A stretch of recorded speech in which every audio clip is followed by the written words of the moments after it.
Hello dear students, myself is Mubashir Ahmed and today we are going to discuss something about the white lamb. If you remember, in the previous lecture we had paraphrased the text of white lamb and then we came up with an idea of human relationships.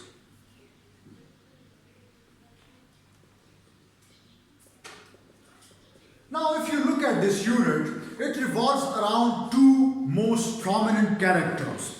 One character is Narvasad and the other Arshad. Now, what type of a bond exists between the two characters is very much important for us to realize. If you look at the character of Narvasad, he is an old man who is living all alone in a village and his whole and sole dependence is on Arshad. Now, who is Arshad?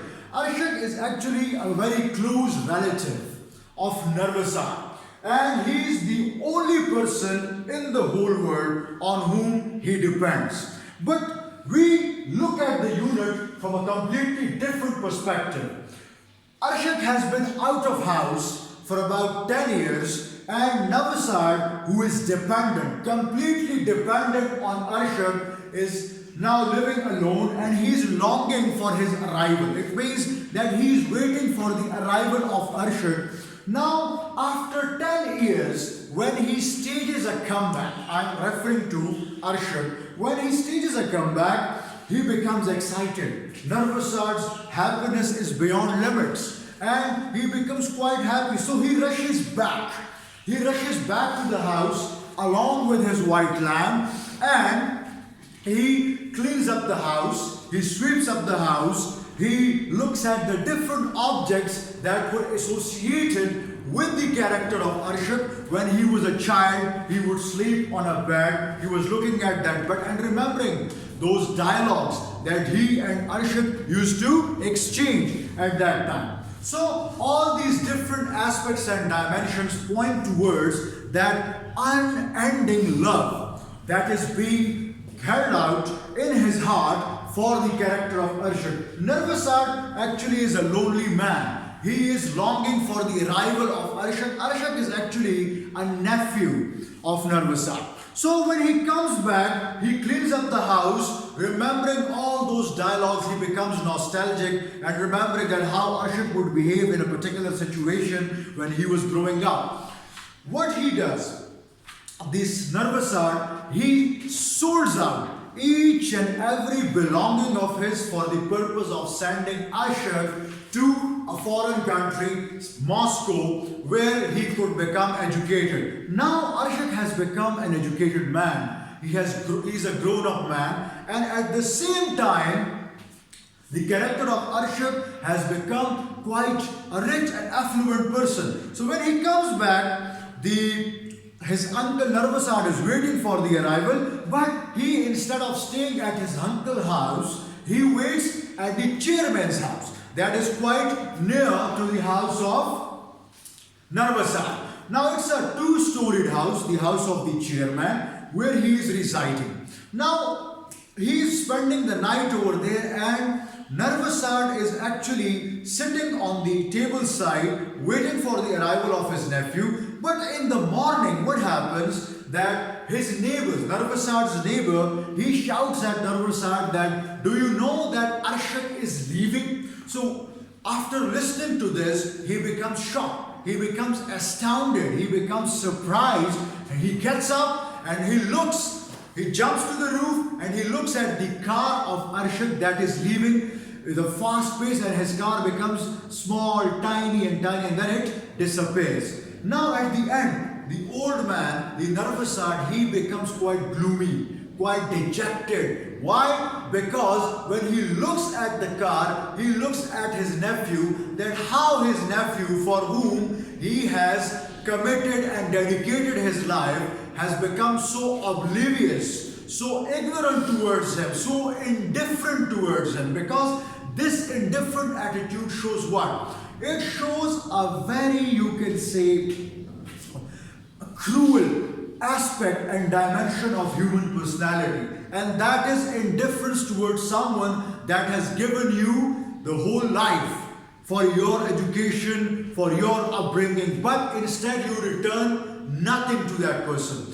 Now, this is something that we have already understood in human relationships. It happens, it's a common phenomena that we may not be able to undermine. We need to understand one thing, that despite the fact there are some people for whom even if we dedicate our lives, it wouldn't serve the purpose. And they will behave quite ignorantly, indifferently, that you at the end will end up so disappointed that you become quite deviated, isolated from the whole world. So this was all about the summary of the previous unit that we had already discussed. Now we are going to jump towards the exercise part, where we are going to discuss the concept of transitive verbs and intransitive verbs.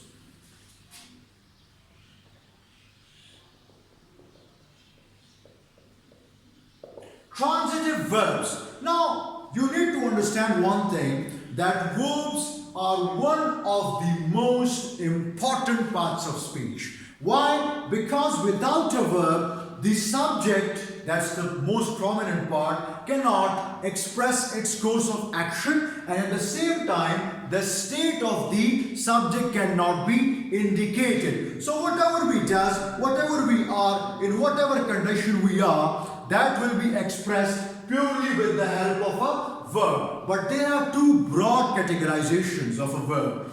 There are more kinds, there are subcategories, but our purpose today is to just elaborate the concept of a transitive verb and intransitive verb. Now, transitive verbs are those verbs that require an object to complete its sense. For example, if I say, I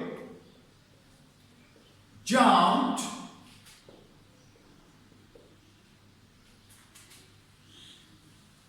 let me give you a very good example.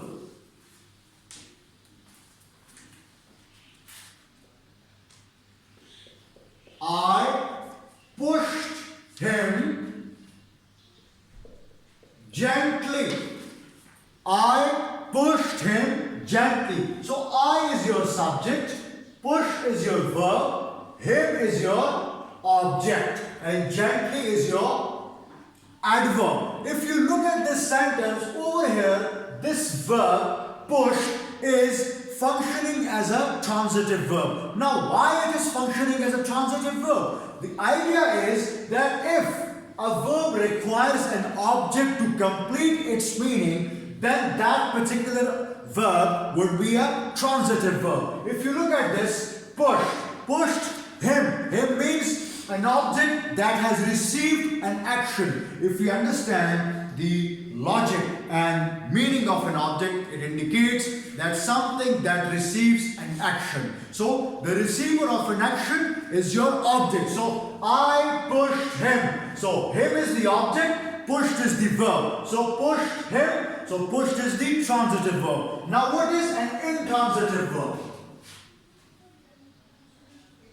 Now, intransitive verb is just the opposite of the transitive verb. Now, what does it mean? It means that any verb that does not require an object to complete its meaning. For example, if I say, I write quickly. Now, if I say like this, I write quickly. Over here, we do not see any object. I is the subject, write is the verb, and quickly is an adverb. Now there is no object, there is no receiver of an action. So that verb, which does not require any object to complete its sense and meaning, that is your intransitive verb. Now in your exercise part, there are given some examples. You are supposed to complete those two activities on your own. Why? Because I've already explained the concept of a transitive verb and an intransitive verb. Transitive verb, let me repeat it again, is a verb that requires an object to complete its sense. Intransitive verbs are those verbs that do not require any object to complete its meaning.